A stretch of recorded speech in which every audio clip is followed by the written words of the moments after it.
Yeah ఇక్కడికి వచ్చిన media వాళ్ళకి అందరికీ కూడా నమస్కారం.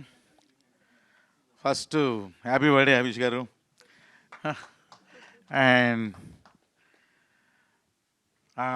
ఫస్ట్ నాకు చాలా ఈ మధ్య చాలా హ్యాపీగా అనిపించిన మూమెంట్ ఏంటంటే కుబేరా పెద్ద హిట్ అవ్వడం.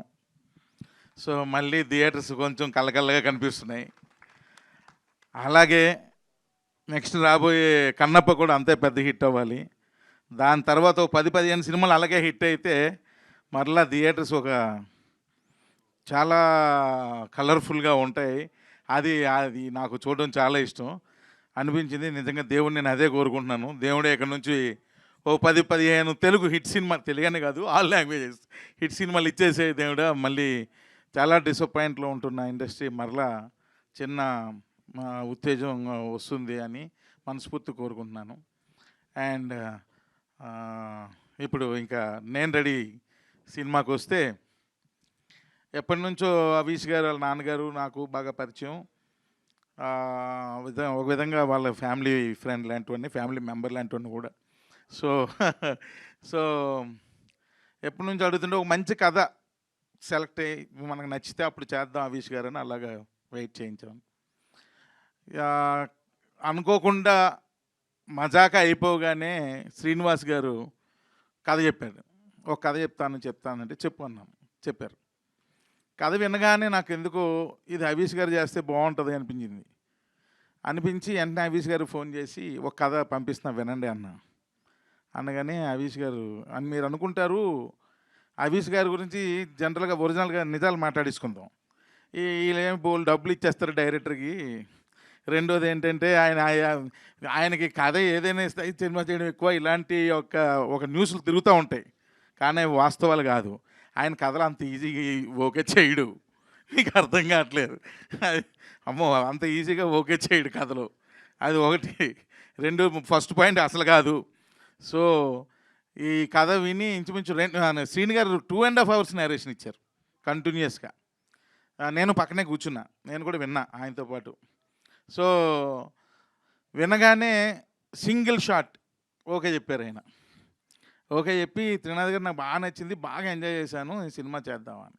నాకు కూడా ఎప్పటి నుంచో పెళ్లి సందడిలో ఇండస్ట్రీలో ఉన్న కమెడియన్స్ అందరినీ అప్పుడు ఆ సినిమాలో వాడారు. అసలు కమెడియనే దొరకట్లేదు వేరే సినిమాలు యాక్ట్ చేయాలంటే అన్న భలే ఉండేది అది వినడానికి. కానీ కమెడియన్స్ అందరూ ఫ్యామిలీగా వచ్చి చేస్తున్నారు అని అనడం కానీ అది నాకు చాలా అప్పట్లో, అప్పుడు నేను డైరెక్టర్ని కూడా కాదు, ఏదో స్టూడెంట్, ఏదో చదువుకుంటున్నాను ఆ టైంలో. ఆ సౌండింగ్ మళ్ళీ ఈ సినిమాతో నేను వింటున్నాను మా సెట్లో. ఎందుకంటే ఫుల్ ఇక్కడ ఇంకా ఒక ఫ్యామిలీ, ఇదంతా ఇలాంటి 3 ఫ్యామిలీలు ఉన్నాయి. అంటే మీకు లాస్ట్ ఫంక్షన్లో అప్పుడు ఇంకా పెద్ద స్టేజ్ మీద చేస్తాం కాబట్టి స్టేజ్ కూడా కొంచెం పెద్దగా కట్టాల్సి వస్తుంది. ఇది ఒక ఫ్యామిలీ, ఇది ఇంక ఇలాంటి 3 ఫ్యామిలీలు ఉన్నాయి.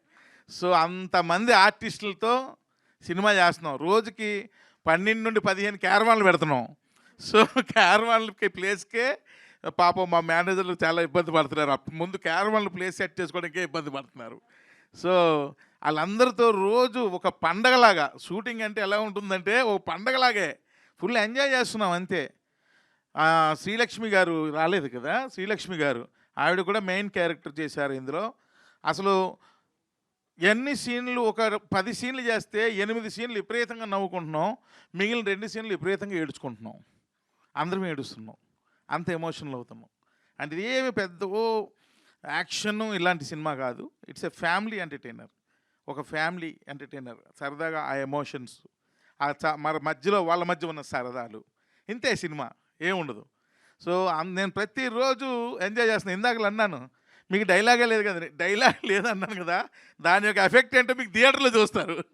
ఆ డైలాగ్ లేనిది ఏంటి అన్నది. సో అద్భుతమైన నటులు లక్కీగా నాకు ఈ సినిమాకి సెట్ అయ్యారు. అందరూ అన్ని క్యారెక్టర్లో కూడా అలా ఫిక్స్ అయిపోయారు. ఎవరి క్యారెక్టర్ని వాళ్ళు బ్రహ్మాండంగా చేస్తున్నారు. సో ఒక సాంగ్ కూడా రీసెంట్గా చేసాం, చాలా గ్రాండ్గా చేసాం. అలాగే సాంగ్స్ మిక్కీ మేయర్ నిజంగా నాకు చాలా, అంటే తను ఎక్కడ యూఎస్లో ఉంటాడు, ఏదో ఫోన్ కాల్స్లో మాట్లాడుకోవడమే.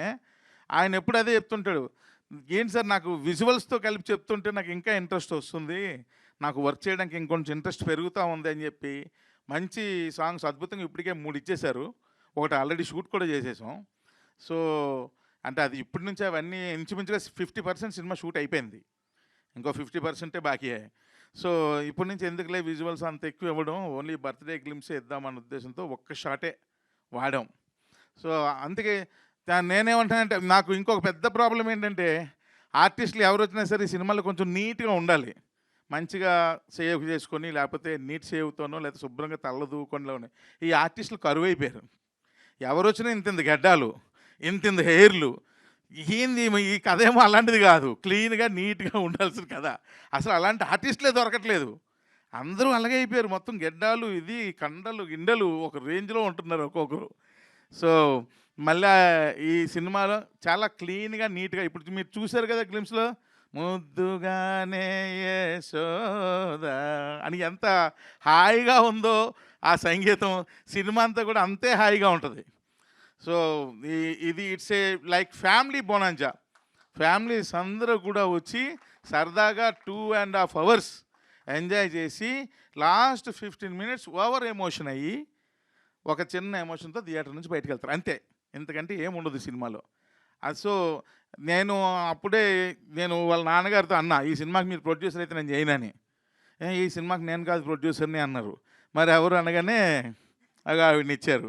ఈవిడ ప్రొడ్యూసర్ ఏంటండి హీరోయిన్ లాగా ఉంది అంటే మరి అనగానే ఎంత మంచి ప్రొడ్యూసర్ అంటే ఆవిడ జనరల్‌గా ఎవరైనా ఏదైనా చెబితే ప్రాబ్లమ్స్ వచ్చి, "ఈ ప్రాబ్లమ్ వచ్చిందని" చెబితే, ఈ ప్రాబ్లమ్ సొల్యూషన్ ఏంటి అంటే, ఒక సొల్యూషన్ అనగానే ఇది వెళ్ళిపోండి అంటారు. ఈవిడ అలాంటి ప్రొడ్యూసర్ కాదు. ప్రాబ్లమ్ వచ్చిందంటే దాన్ని అనలైజ్ చేస్తున్నారు. ఎందుకు వస్తుంది ఈ ప్రాబ్లమ్? అంటే రూట్స్‌కెళ్తున్నారు. ఫస్ట్ సినిమా కదా! ఆ మాత్రం ఉంటదిలెండి అనుకున్నాను నేను. రూట్స్‌కెళ్ళి ఓహో! దీనివల్ల ప్రాబ్లమ్ వస్తుందని ఫైండ్ చేసి, ఆటిల్ని సాల్వ్ చేయాలి. ఆటిల్ని సాల్వ్ చేస్తేనే ఈ ప్రాబ్లమ్ సాల్వ్ అవుద్ది. లేదంటే మళ్ళీ రేపు కూడా పుడతది అని చెప్పి, ఆ రూట్స్ లెవెల్‌లో దాన్ని సాల్వ్ చేసుకుంటూ వస్తున్నారు. అంత మంచి ప్రొడ్యూసరు. సో, నిజంగానే బాగా నచ్చారు. అంటే ఇది ఫస్ట్ ఫిల్మ్ ఇంకా. డెఫినెట్‌గా మీరు నెక్స్ట్ ప్రాజెక్ట్స్‌కి బాగా షైన్ అయిపోతారు. సో, ఎందుకంటే ఆమెకి చాలా ఇంట్రెస్ట్ కూడా ఉంది. సో, సినిమాల మీద ఆటి మీదను. సో, నేను ఇంకా అభీష్ గారు ఒక్కరే ఆళ్ళ ఇంట్లో సినిమా పిచ్చోళ్ళు అనుకున్నాను. లేదు, ఈమె కూడా ఉన్నారన్న విషయం ఇప్పుడే అర్థమైంది. సో, అంత మంచి ప్రొడ్యూసర్. సో, మీరు ఇంకా ఎన్నో సినిమాలు చేయాలని, అంటే నా డైరెక్షన్‌లోనే కాదు, ఇంకా చాలామంది దర్శకుల్ని మీ ప్రొడక్షన్‌లో చేయాలని మనస్ఫూర్తిగా కోరుకుంటున్నాను.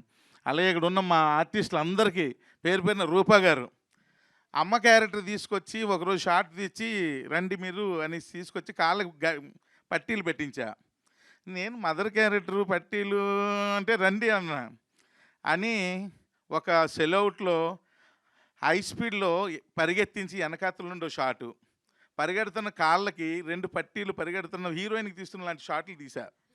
ఆవిడకి అర్థం కాలా, ఏంది ఇది నాకు మదర్ క్యారెక్టరు, ఈ హై స్పీడ్‌లో ఈ షాట్లు తీస్తున్నారు ఏంటి అని. ఆ 2, 3 షాట్లు ఎడిట్ చేసి ఇంకొక ఎమోషనల్ డైలాగ్ చెప్పించి 3 ఎడిట్ చేసి ఆమెకు చూపించాను. వెంటనే చూపించగానే ఆవిడ కళ్ళలోంచి నీళ్ళు వచ్చేసినాయి. అంటే ఆ ఎమోషన్ అలాంటిది. సో, ఈ సినిమాలో ప్రతి ఒక్కరికి కూడా ఇక్కడున్న అందరు ఆర్టిస్టులకి ఆళ్ళు చేస్తున్న ప్రతి సీను కూడా ఆళ్ళకి వెంటనే చూపించేస్తున్నా. ఇగో మీరు యాక్ట్ చేసిన సీన్ ఇది చూడండి. అంటే వాళ్ళు ఇంకా అది చూసి ఇంకా బాగా చేస్తున్నారు. అలాగే శ్రీలక్ష్మి గారు ఎక్సలెంట్. ఆవిడ ఎంత బాగా నవ్విస్తారు ఈ సినిమాలో, అంత బాగా ఏడిపిస్తారు ఈ సినిమాలో. సో, నేను రెడీ అన్నాం పిక్చర్‌లో. అండ్ ఇది చెప్తున్నాను కదా, ఒక పిక్నిక్‌లా చేస్తున్నాం. రోజు ప్రదీప్ గారు రాలేదా? ప్రదీప్ గారు వాళ్ళ ఇంట్లో ఆవకాయ పచ్చడి, సార్ గోంగూర పప్పు అయితే ఎక్సలెంట్ ఆళ్ళ ఇంట్లో. గోంగూర పప్పు కర్రీ ఇరక్కొట్టేస్తారు అది. ఇలా ఒక్కొక్కరు రోజు బాక్సులు తేవడమే. అంత బాగా ఎంజాయ్ చేస్తూ సినిమా చేస్తున్నాం. అలాగే అంత ఎమోషనల్ కూడా అవుతున్నాం. అందరం ఓ ఫ్యామిలీలా ఫామ్ అయిపోయాం. సో, ఈ సినిమా అతి త్వరలో, చాలా ఇంకా 50% అయిపోయింది. చాలా స్పీడ్‌గానే ఫినిష్ చేసేస్తాం. చేసిన తర్వాత ఎంత త్వరగా అయితే అంత త్వరగా మీ ముందుకు తీసుకొస్తాం. డెఫినెట్‌గా మీరు అందరూ ఎంజాయ్ చేస్తారు. నా సినిమాలకి మ్యాక్సిమం ఎడిటర్ మా ప్రవీణ్ పుడియే. కానీ ఏ సినిమా ఫంక్షన్‌కి రాలే. దీనికొచ్చాడు. నాకన్నా ముందొచ్చాడు. అదే అర్థం కాల ప్రవీణ్. ఏందో స్పెషల్ అర్థం కాల. ఇదే ఫస్ట్ టైం ఆయన ఫంక్షన్‌కి రావడం. సో, నాకన్నా ముందొచ్చేసాడు. నేను టైంకి రాలేదా? సారీ, నేనే టైంకి రాలేదు. ఆ కోపం మా మా మూర్తి గారు ఆల్రెడీ వార్నింగ్ ఇచ్చారు నాకు ఫోన్ చేసి, ఎక్కడున్నారు, టైం ఎంత అయింది అని. అలాగే మా నిజార్, మా ఇద్దరిది చాలా చాలా సంవత్సరాలు, చాలా సినిమాల అనుబంధం. So at the same time ఈ సినిమాలో కూడా చాలా సూపర్ విజువల్స్ ఇచ్చాడు. చాలా బాగా చేస్తున్నాడు కూడా తను ఫోటోగ్రఫీ. అంటే ఫిక్స్ అయ్యాం సినిమా బాగా చేద్దాం. ఇంచుమించుగా 28 మంది ఆర్టిస్టులు ఉన్నారు, 28 మెంబర్స్ ఆర్టిస్టులు సినిమాలో. సో అంతా బాగా చేద్దాం, కలర్ఫుల్గా చేద్దాం అని ఇద్దరమే ఫిక్స్ అయ్యి సినిమా చేస్తున్నాం. సో డెఫినెట్గా ఈ సినిమా పెద్ద హిట్ అవ్వాలి. హరీష్ గారికి ఆయన కెరియర్లో one of the best film ఇది అవ్వాలని మనస్ఫూర్తిగా నేను కోరుకుంటున్నాను. అండ్ హరీష్ గారికి ఒక రిక్వెస్ట్ అంటే, ఇంక లేట్లు చేయకండి, వెంటనే సినిమాలు చేస్తూ ఉండండి, లేట్లు చేయకండి. త్వరగా సబ్జెక్ట్స్ చూజ్ చేసుకొని మీకు నచ్చిన సబ్జెక్ట్స్ వెంటనే హ్యాపెనింగ్ అయ్యేటట్టుగా మంచి మంచి డైరెక్టర్స్ని పెట్టుకొని బాగా చేయండి అని. ఇప్పుడు నేను ఇది ఎప్పుడు అదే అంటుంటాను, ఇంత లేట్ చేస్తారేంటి, ఇలా లేట్ చేస్తున్న కొలది ఏమవుతుందంటే వయసు అయిపోతూ ఉంటుంది. అది కాదు కదా, మనం ఇంట్రెస్ట్ ఉండేటప్పుడు వెంటనే చేసేయాలి. సో అలా చెయ్యండి, కానీ మంచి సబ్జెక్టులు మీకు నచ్చినవి చెయ్యండి అని మనస్ఫూర్తిగా కోరుకుంటూ, నాకు సపోర్ట్ చేసిన నా ఫ్యామిలీ మెంబర్స్ అందరికీ కూడా మరొకసారి, అలాగే ఇంకా రాలేదు వాళ్ళకు కూడా మీ ద్వారా మరొకసారి థ్యాంక్స్ తెలియజేస్తూ, అలాగే మీ అందరూ కూడా ఈ సినిమాని ఎంకరేజ్ చేయాలని ఎప్పుడులాగే మీ అందరినీ మనస్ఫూర్తిగా కోరుకుంటూ సెలవు తీసుకుంటాను. Thank you very much.